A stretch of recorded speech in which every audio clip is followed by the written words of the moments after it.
Hello everyone. सो आज हम discuss करेंगे विंध्यन, सतपुड़ा और अजंता रेंजेस की। ये सारी जो रेंजेस हैं या जिन्हें हम पर्वतमालाएं कह सकते हैं, ये मध्य भारत की पर्वतमालाएं हैं। अगर आप इनको देखें तो आप देख पाएंगे कि जो थार डेजर्ट है उसके नीचे अरावली माउंटेन्स हैं, जिनके बारे में हम पिछले वीडियो में डिस्कस कर चुके हैं। अरावली जो माउंटेन रेंजेस हैं उसके नीचे ही जो मालवा का पठार है या मालवा प्लेट्यू कह सकते हैं, यहाँ पर इस जगह पर मालवा का प्लेट्यू है। और मालवा के प्लेट्यू के नीचे ही उसके साउथ में विंध्यन रेंजेस हैं। तो विंध्यन रेंजेस आप यहाँ देख सकते हैं कि उस प्लेट्यू के नीचे हैं। तो ये जो विंध्यन रेंजेस हैं, एक्चुअली ये विंध्यन पहाड़ियां कई सारी जो है वो भागों में बटी हुई हैं, या आप कह सकते हैं इनको कई जगहों पर अलग अलग नाम से जाना जाता है। जब हम वेस्ट टू ईस्ट इनकी बात करते हैं, मतलब इधर से लेकर के इधर से इधर तक इनकी बात करते हैं, तो सिक्वेंशियली इनका नाम सबसे पहले जो है वो है आपका सतमाला। फिर उसके बाद इनको बीच में विंध्यन रेंजेस कहा जाता है, कहीं कहीं पर विंध्यन रिज कहा जाता है, और उसके बाद इनको कहा जाता है कैमूर की पहाड़ियां। तो सबसे पूर्वी साइड में, ईस्ट साइड में, इनको कैमूर की पहाड़ियां या कैमूर रेंजेस बोला जाता है। अब आप देख सकते हैं कि ये जो विंध्यन रेंजेस हैं, ये एक तरीके से आप देखेंगे तो उत्तर भारत जो है नॉर्थ इंडिया और दक्षिण भारत जो है साउथ इंडिया, इसको डिवाइड करने का काम करती हैं। तो विंध्यन रेंजेस को उत्तर भारत और दक्षिण भारत की डिवाइडिंग रेंज भी कहा जाता है, या इनको divider of north and south India भी बोला जाता है। इस पॉइंट को याद रखिएगा, बहुत ही इंपॉर्टेंट पॉइंट है। आपसे एग्जाम में पूछा जा सकता है which ranges are called divider of north and south India. So these are basically Vindhyan ranges. अब आप देखेंगे कि जो यहाँ पर विंध्यन रेंजेस हैं, विंध्यन रेंजेस के साउथ में देखेंगे तो सतपुरा रेंजेस हैं। सतपुरा रेंजेस यहाँ पर आप देख सकते हैं मैप पर, सतपुरा की पहाड़ियां हैं। ये जो सतपुरा की पहाड़ियां हैं और ये जो विंध्यन रेंजेस हैं, इनके बीच में से ही आपकी जो रिवर है नर्मदा नदी, यहाँ पर आप देख सकते हैं this is the location of Narmada river. तो नर्मदा रिवर विंध्यन और सतपुरा के बीच में से एक रिफ्ट वैली या कह सकते हैं भ्रंश घाटी बना करके बहती है। तो आपसे ये क्वेश्चन पूछा जा सकता है कि आपकी जो नर्मदा रिवर है किन दो पहाड़ियों के बीच में बहती है, तो उसका उत्तर होगा विंध्यन और सतपुरा।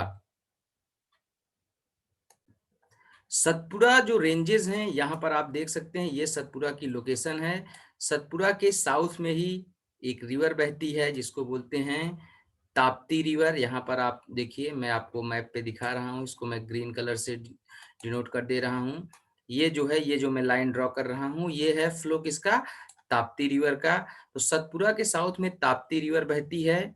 और सतपुरा जो है actually it is a block mountain. Satpura एक ब्लॉक पर्वत है नर्मदा और ताप्ती नदियों के बीच। नर्मदा और ताप्ती दोनों वेस्ट फ्लोइंग रिवर्स हैं, मतलब भारत में ये पश्चिम की तरफ बहने वाली नदियां हैं।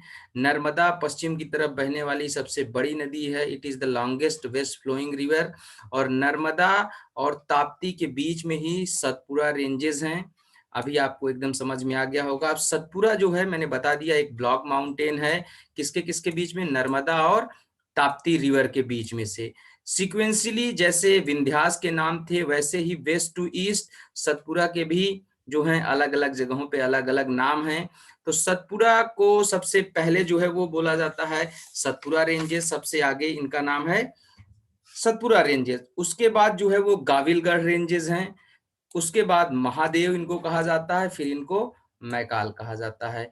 मैं आपको इसको मैप पे बताऊं, आप यहाँ पर देख सकते हैं कि ये जो सतपुरा रेंजेस हैं, यहाँ पर इन्हीं को आगे सबसे पहले क्या कहा जाएगा, यहाँ पर सतपुरा कहा जाएगा। सतपुरा के आगे फिर इनको जो है वो गाविलगढ़ रेंजेस हैं, यहीं पर ही बोला जाता है इनको लोकली। फिर उसके बाद महादेव, महादेव और मैकाल। तो ये जो सतपुरा, गाविलगढ़, महादेव, मैकाल हैं, ये आपस में जुड़ी हुई हैं, कनेक्टेड रेंजेस हैं, और इनके अलग जगहों पर अलग अलग नाम है। इस चीज को याद रखिएगा, सिक्वेंशियली पश्चिम से पूर्व की तरफ।